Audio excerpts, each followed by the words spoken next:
Hello gamers, welcome back to Beyond the Emulator with your host Dylan and another episode of Retro Recap. In today's review, I'm going to actually share some Trimui device news I've discovered and been testing over the past few weeks. We're going to check out how I set up retro achievements on the ppsspp emulator with various firmwares. Then we're going to move over to showing off some Dreamcast games, trying out emulator options for the best gameplay and performance on the Trimui Smart Pro using MuOS' latest Jacaranda firmware. Lastly, I'm going to share SpruceOS on my TSP testing N64 emulator options for gameplay and performance. So sit back, grab your device, and follow along to see if there's something you can tweak, because we're going beyond the emulator. So sit back, and finally, if you enjoy these handheld videos, drop a like and consider subscribing to the channel. Thank you, and enjoy.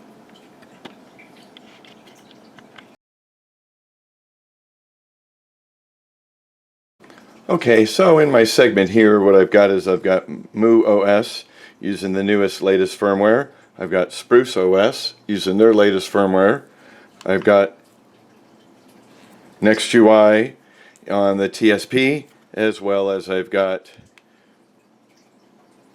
NextUI on the Brick. So these are the preferred devices that I'm going to use in this demonstration, and what we're going to do is I'm going to set up Retrochieve Arts. What I've got is I've got a huge size keyboard and I've got a small little dongle, and what we're going to do is we're basically going to set it up here on MuOS first. We're going to go ahead and plug this into the top port, light lit up, and we're going to go over to apps, I believe. Whoops. Bring this down here. Try and get the glare out of there. We're going to scroll down to the ppsspp under apps. I'm going to go ahead and open it up. We're going to go over to settings. We're going to go ahead and go down, I believe, to tools. We're going to go over to retro achievements. We're going to go ahead and do enable.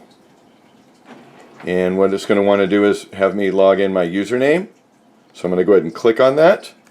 Now I'm going to go ahead and put the device down here. As you can see, I'm going to go ahead and prompt in my name with my keyboard. I'm going to go ahead and press OK. I'm going to go ahead and press my password.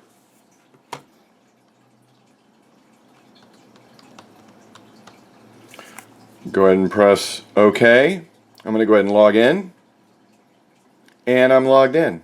So that is one way of setting up your retro achievements on the ppsspp on the MuOS. So it's actually logged in and there's a log out. So now they're enabled. What we're going to do is we're going to take off the hardcore mode, so then we have save states available, and we're going to leave everything as it is. And we should be able to go ahead and exit. We're going to go ahead and get out of here just to confirm it. We'll go to a game. Oh, we shut down. My mistake. So we're going to have to reboot. That's okay.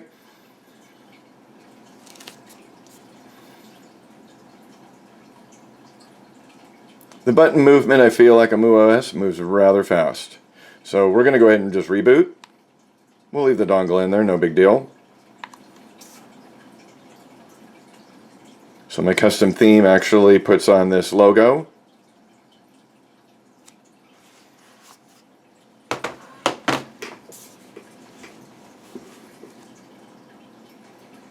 We'll go ahead and locate so there we go, games.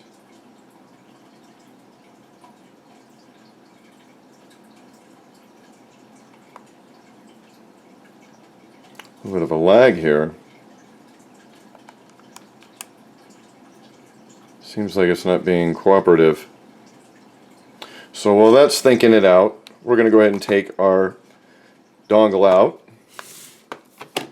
We're going to go ahead and do the same thing. So what we've got over here, NextUI, and plug that in. Light becomes lit, so then my wireless keyboard works. There isn't a way to go into their ppsspp application, so we're going to go actually into one of the programs. So we'll go to PlayStation Portable. We'll go with a game that I know has been working, Ratchet and Clank. We'll go ahead and click on it.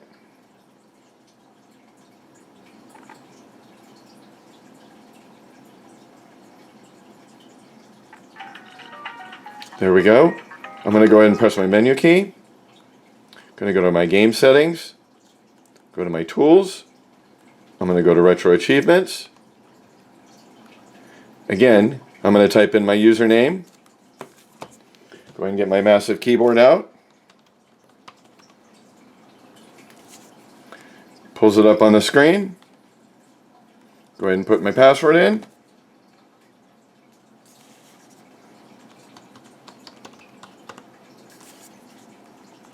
Okay, we're going to go ahead and do login. We're going to take the hardcore mode off right now. Go ahead and do a login. And I'm logged in. So, another firmware, same different device, still a TSP, but two different devices that I'm using. So now we're set up. If we wanted to go ahead and do a continue, this game might not have exactly retro achievements on it, so nothing prompt up on the screen. But that actually, when we go ahead and get out of it, exit your menu. Let's go over here to Strike Force.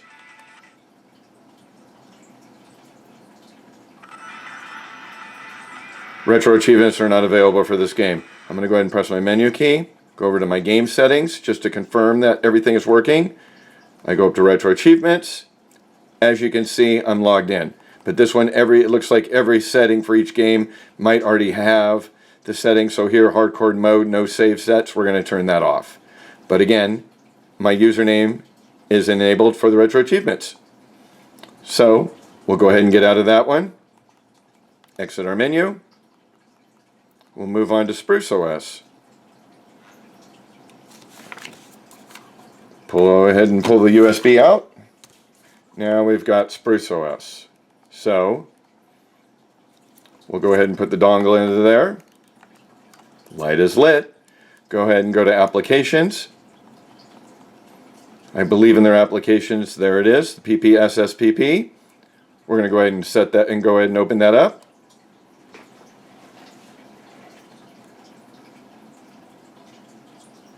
Their version is 1.18. It's a little bit of an older version, but we're going to go over to Settings.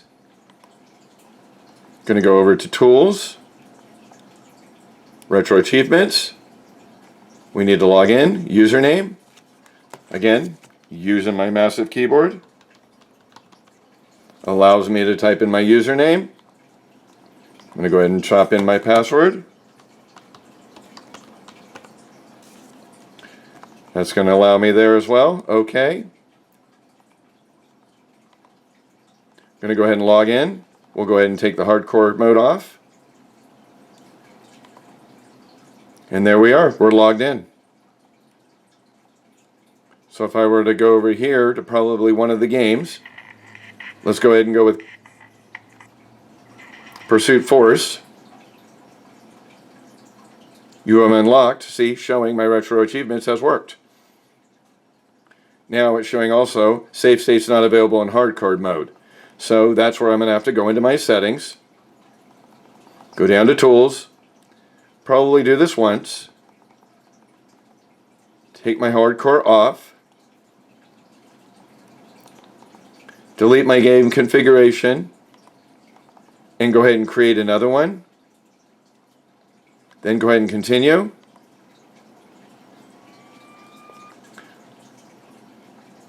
We'll go ahead and exit out of there. We'll go ahead and exit out of the game entirely. We know that it's staying in there as a logged in setup. Let's go over to the PSP. I think it was just Pursuit Force. Go ahead and boot it up. Shows my retro achievements is set up. Save state loaded. So again, just to confirm details, go over to my game settings, go to my tools, retro achievements. Everything is set up exactly like it should be. So just a couple things you might want to check on it after. It might be having to be per game on the platform, but the login is set up per game. So Lastly, we'll do one more on the Trimui Brick. So we'll go ahead and take the dongle out of this, slide that guy over here, bring this over here. We're going to go ahead and plug it into the back of the brick. A little fidgety with the buttons, but we'll do the best we can. There we go. Kind of fit in there. Light did not turn on. So that's always concerning. Maybe because we're in sleep mode. So let's do this again. There we go. Let's take it out of sleep mode. Doesn't show it's illuminating. There we go. Now it's lit up because it was in sleep mode. So we're going to go over here. Drop down to my PlayStation Portable. We'll go ahead and select Grand Theft Auto. I'm going to go ahead and press my menu key to go to a save state that I previously had. We're going to go to Game Settings. Screen is a little bit tougher to look at. Let's see, Retro Achievements. We're going to go ahead and do a username. A little bit smaller to see.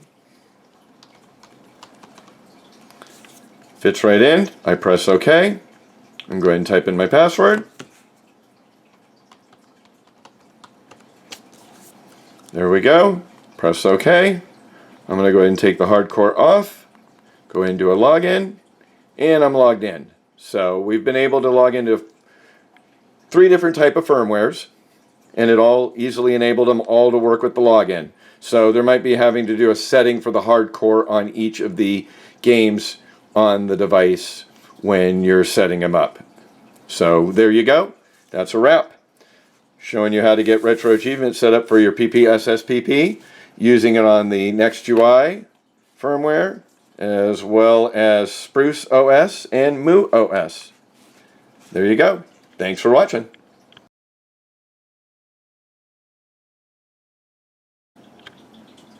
Alright, here's my next segment in the retro recap.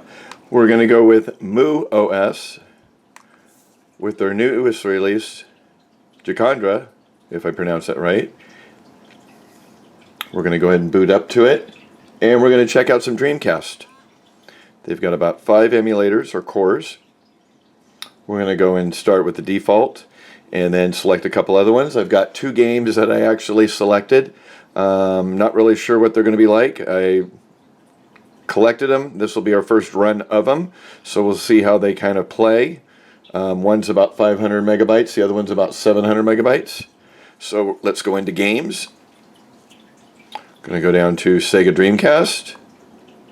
And the games that we picked was Eco the Dolphin, Defender of the Future, and Seaman. So neither of them have been scraped.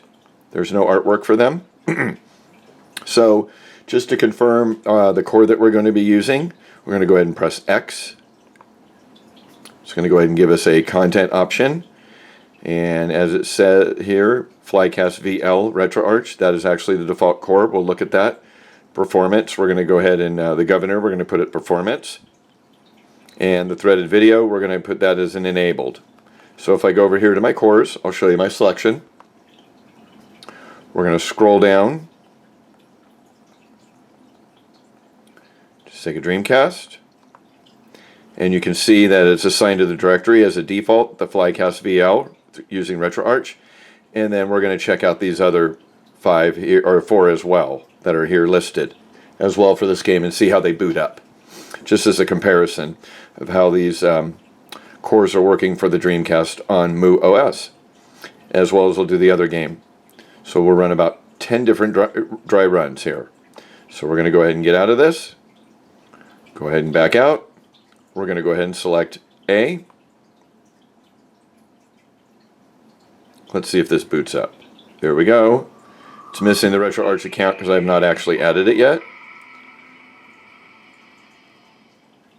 It's giving us a 4.3 screen.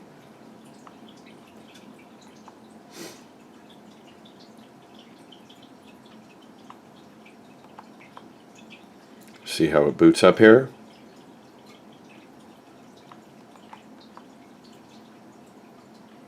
Now if I were going to select menu and X, that's going to actually open up our Flycast back end of RetroArch, showing the version 1.22.2 for RetroArch. So we're going to go ahead and resume it. Got a very good looking screen.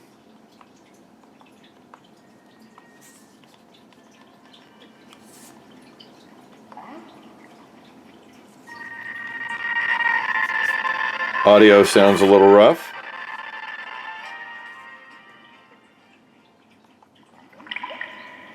That seemed to be okay. Going to go ahead and just select a character. We'll put Pops in.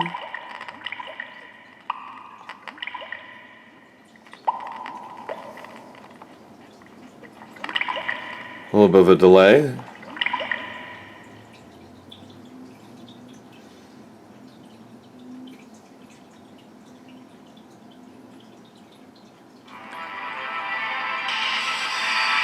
Seems to sound okay here. See if we can get past that intro screen. Aquamarine Bray. And there's some ways that back in the RetroArch that you could actually upscale this. A little scratchy there.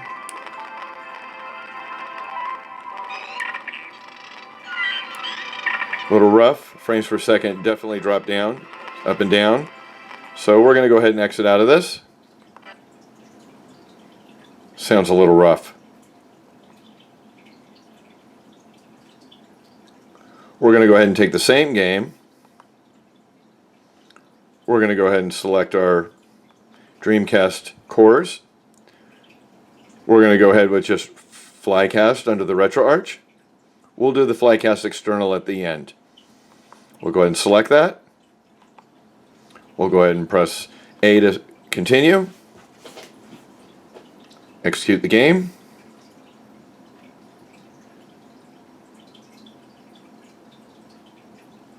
Frames per second is a lot higher.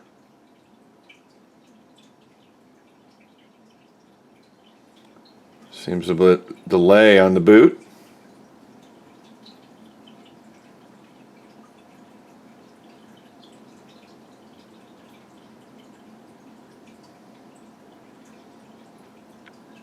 Definitely seems to be struggling here. My frames per second are just barely moving. So we're going to go say that's a fail. Go ahead and close out the content. Go ahead and press X again. We're going to go ahead and look at our cores. We're going to go ahead and select Dreamcast. This time we're going to go with the Flycast Extreme. Going to go ahead and A to execute. That seemed to open up the screen right away.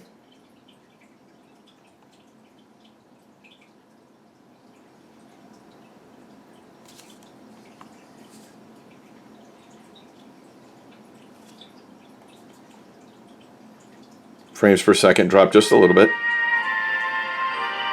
Intro of the screen sounds a lot better. It's not so scratchy.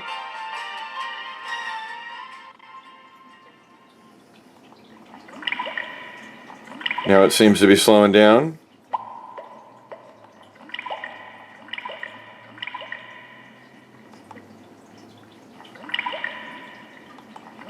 See how quickly it's actually going right to the game.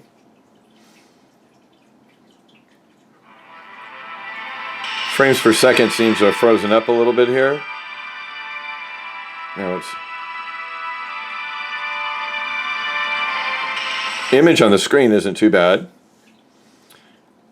Probably could go in and tweak it and maybe upscale it. There could be some adjustments we could. Sounds really well. I know the frames are down. But as far as the audio, again, we're using the Flycast Extreme through RetroArch. So I'm going to go ahead and do a save state on that. That actually has been my best version so far. Going to come back to that. I'm actually getting the best quality of sound there, so we're going to go ahead and press Menu and X. Going to go back. We'll go ahead and close the content. Seems to be hanging up on the closure. There we go. Now we're going to go ahead and press X. We're going to go ahead and do our core again for our fourth one. Hold tight, folks.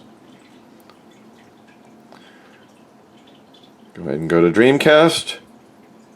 Whoops. We're going to go to Morpheus Cast. It's a RetroArch core. Going to go ahead and press A to execute.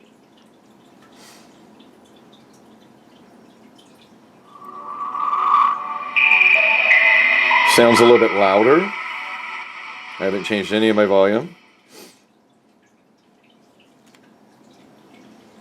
Everything seems to be running smooth.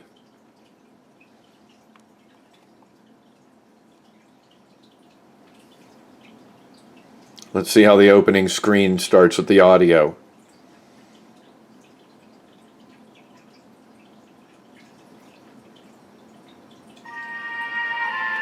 Not bad at all. Not bad at all. Let's go ahead and start it. So, no lag there. Our frames per second are still being good. New game. We're going to go ahead and just pick myself. So it's actually saved my... We're going to go ahead and continue. So it's taken my save state. So far, so good.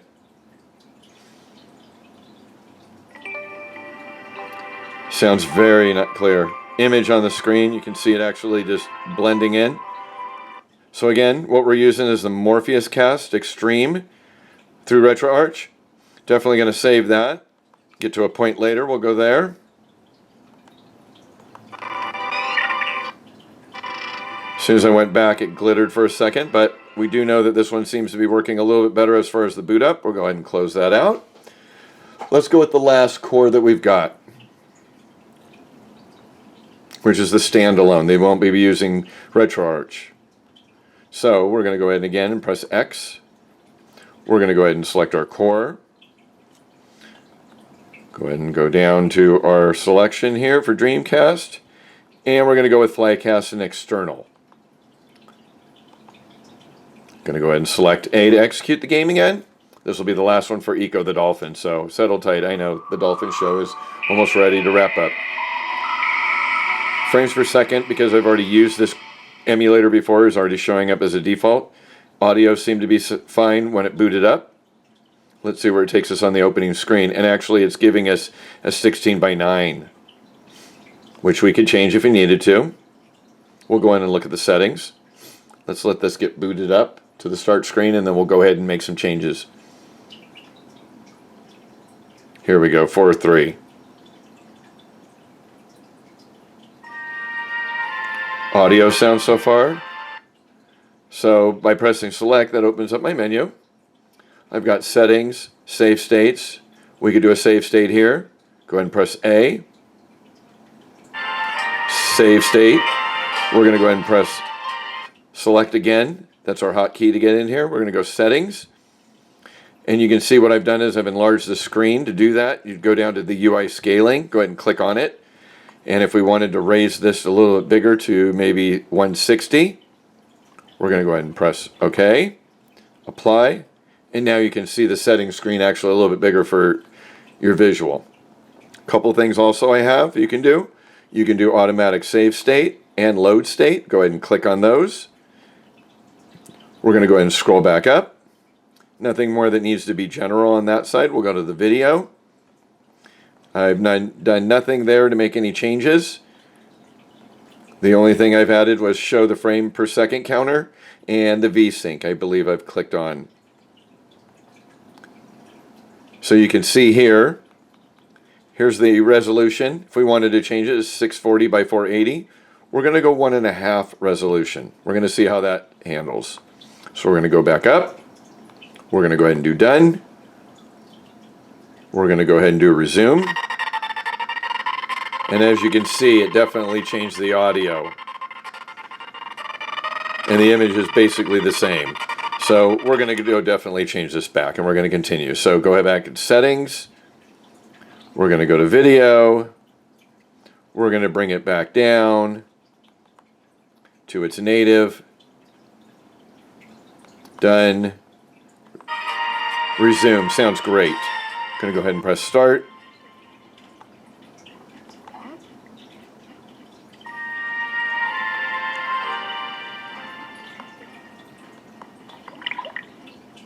So far so good.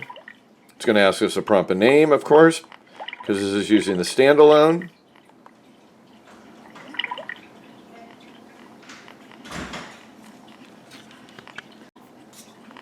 We're going to go ahead and start the game. You can see the frames per second down below. Again, it's entering the prologue. Front screen sounds great. Good image, good quality. Go ahead and press start. We'll skip that little main screen. We're going to go over to the Aquamarine. Frames per second went down, but it should be going right back up.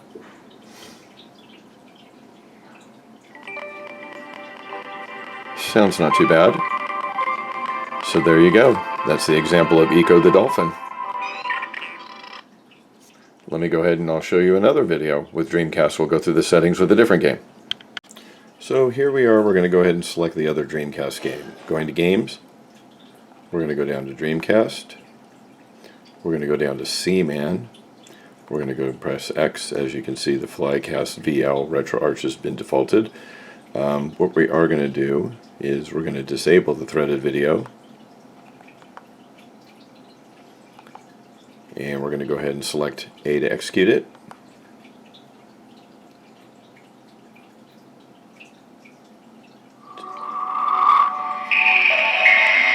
Again, we haven't really done anything with the volume. Sounds really good here.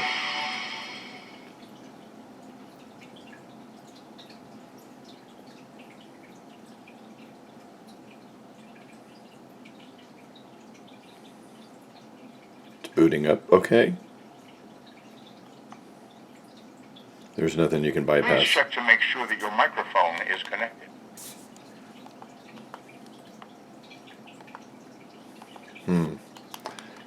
Not sure how we're going to be able to do that with this particular game.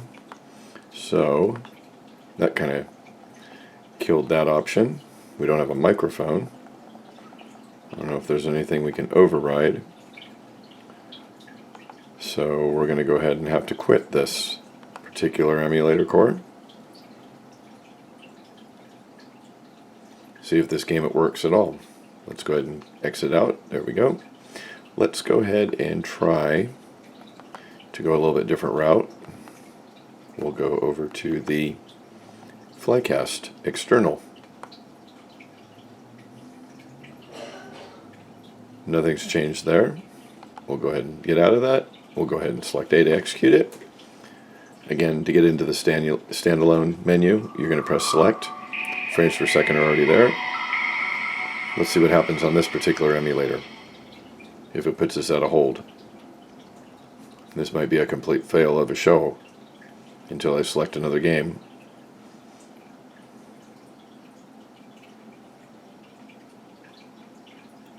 Seems to be loading okay. Please check to make sure that your microphone is connected. Yeah, it's holding us up. So let's go ahead and go to settings, see if there's something that we can change here for audio.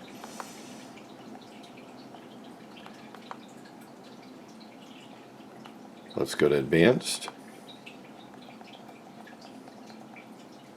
Nothing that's really going to offer us here. Going to go ahead done. Going to go ahead and go resume. Yeah, it sounds like it's actually asking us to get to a microphone that's not going to allow us to get to this game. So that kind of wraps up that little particular show off of that game. But if we wanted to go over here to Skies Over Arcadia, I'm going to show you a quick example here. We're going to go with the Flycast Extreme. I believe that's the last one that was used. Let's go with some threaded video. Show you the image that we're getting on this. Go ahead and press A.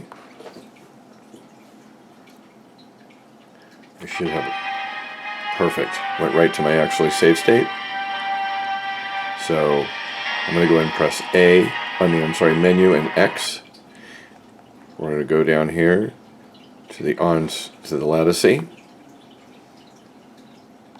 We're going to go over here to settings, to video. We're going to go to scaling. We're going to go output. Let's see if we can get this on there. Full screen mode. As you can see, 1280 by 720. We'll just double check it's going to go full screen mode is on. Going to go ahead quick menu. It's still giving us the 4.3, but we're getting a very clear image there. So just wanted to give you an example, and we're running at 60 frames per second. Again, it is an RPG game, but look at the beautiful image that's on there for Skies of Arcadia. That's not bad. That's running really well. And I think we're having an issue with the frames per second because it seems to be holding up here. But again, the quality for the video is looking great. And if we were to go ahead and X out of this,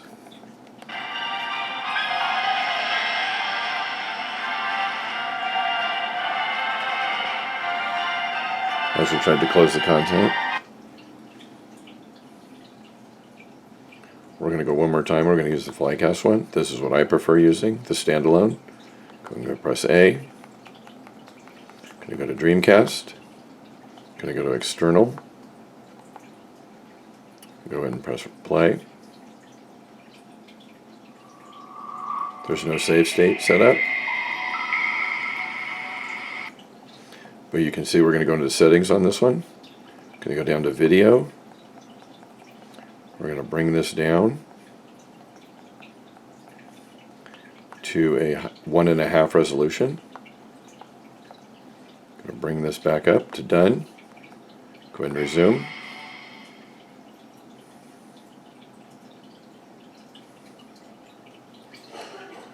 See what our image comes up with here.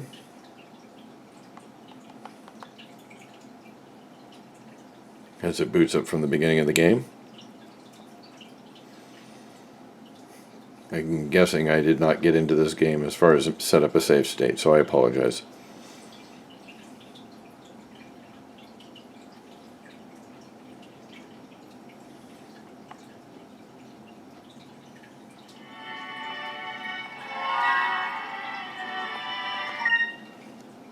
Just going to go ahead and boot up right now to the opening screen.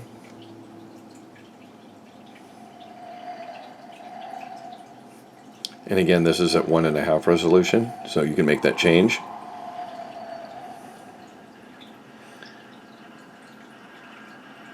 I would say that the picture on this is very clear. It looks really good. So if I bring this up here a little bit more, yeah, looking at her, it's very clear. Clouds, very crisp. A little bit of audio, but I don't think that really affects the game. Just want to notice also is in the back of the device, back here, it is a little bit warm. It does warm up when it's running some Dreamcast games. If I'm making some changes in settings, I'm going a little bit more high, as you can see here.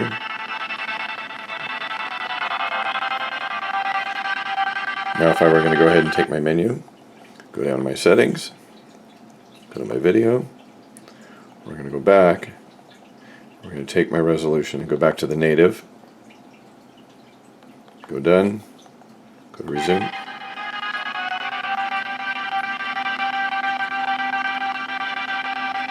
Still really clear. Still really clear. So here's my example of some Dreamcast using some of the emulator cores through MuOS in their new version firmware Jacaranda. Again, thanks for watching.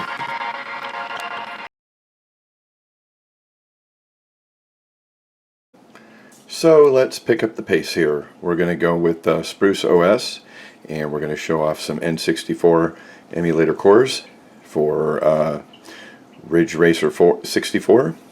So what we're going to do is I'm going to go over here. As you can see, I've set up my CPU as performance. I've got emulator. Scroll here. You can see we've got 4 different options. We're going to run through all 4 different options real quick, see how they go. We're going to go ahead with the first one, A to execute.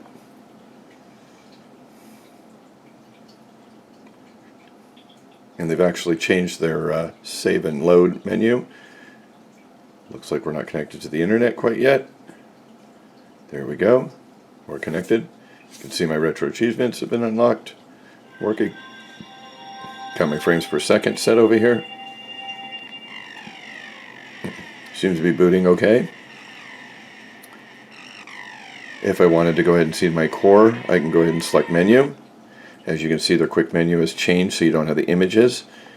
We're going to go to the RetroArch menu, and we're using their RetroArch Core 1.22.2, the recent one, and it's using the ludicrous N64 2K22 Extreme Amped core as well. So let's go ahead and resume. Go ahead and press start. There we go. Boots right up, real nice. 3, 2, 1, go! And there we go. No problem. Getting just under 30 frames per second. But as far as the quality of the screen, looks beautiful. Not an issue at all. Steering is real good. I'm not doing my best here. See if we can at least pass a couple cars. Get myself a little bit out of last place here.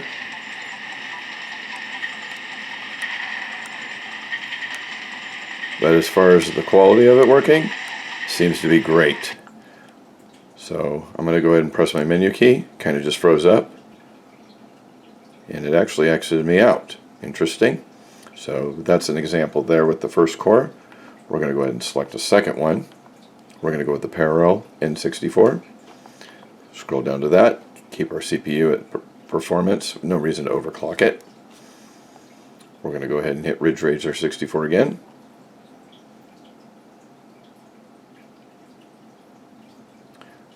Not necessary to actually transfer or save right now. Let's see how this one boots up. Flash the screen, picked up our retro achievements.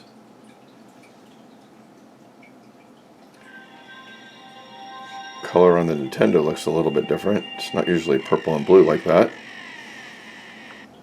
Going to go ahead and guess, press my menu. As you can see, the RetroArch menu, we're using the parallel N64 core.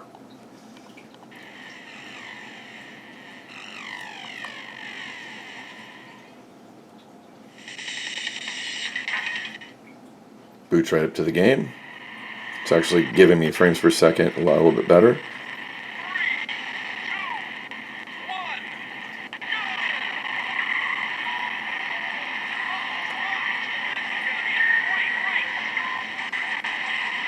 Not too bad. Seems a little bit more pixelated. As far as the driving ability, not a problem. But it just seems like the quality of the image is not as clear as the first one was. Could be a video setting that was made on that particular core. But as far as the parallel N64, working as well. So, opened up here into their RetroArch menu. We're going to do a save state. Go ahead and press menu. See, actually it went back to a quick menu, so it's kind of jumping back and forth. We're going to do a save state slot 0. And we're going to go ahead and exit the game. And we'll go to 2 more cores. A little bit of lag to close out that. So we'll go ahead and X. We'll go to our emulator. We're going to go to the Movement 64 Plus next. Let's see how that one boots up. I'm not going to transfer any saves. The glitch right at the front, but it did pick up the RetroArch achievements. But you saw the glitch right at the front of the screen. You see the blue, now it's purple.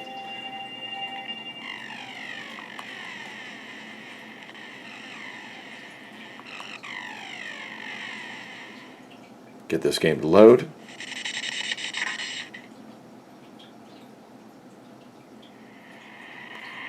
Image isn't too bad, but you can tell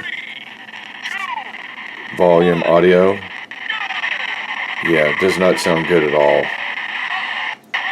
Yeah, we're getting lag here, we're stuttering horribly. It's glitching really bad, so that is definitely not a core that we want to use. Yeah, we're getting frame skips here big time. I mean, it is working. It can function. It is used a lot on other firmwares, very similar to the one that's being used on NextUI, but it is working. I'd like to compare it to the NextUI core to see how that one looks, but as far as it is working really well, it's just, you had a little bit of glitch and stutter. Again, that one particularly is the Movement 64 Plus Next, so we'll come back to that later. We're going to go ahead and get out of this.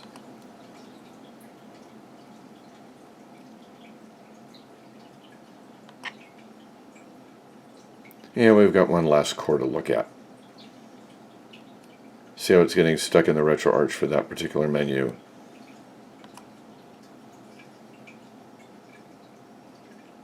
There we go.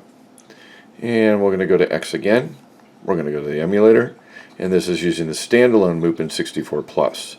So there might be not any settings in it that I'm aware of yet. I'm going to go ahead and press A to execute it. This will be the last core to show off. It's not going to have RetroArch achievements.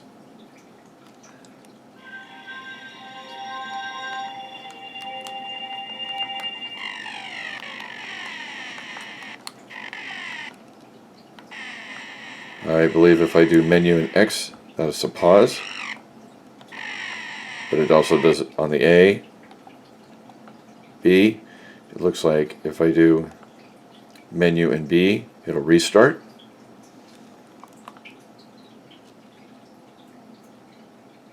And we actually crashed it. So we'll go ahead and start it one more time.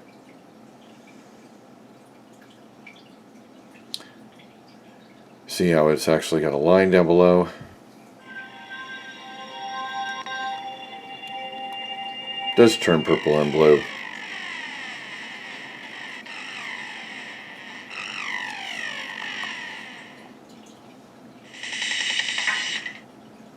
We're not able to get frames per second. Image of the car looks actually very good. Sounds about right. Standalone, if we were able to get some more settings on it, actually is working really well. Actually getting a very nice image. Very clear. Actually looking not bad at all. Actually performing really well. Not having any issues.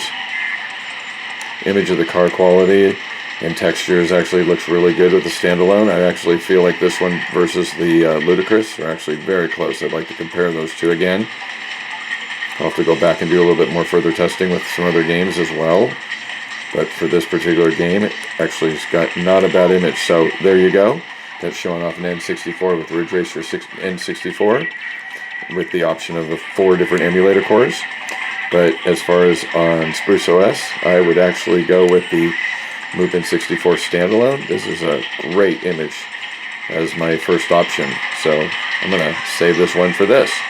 Again, thanks for watching.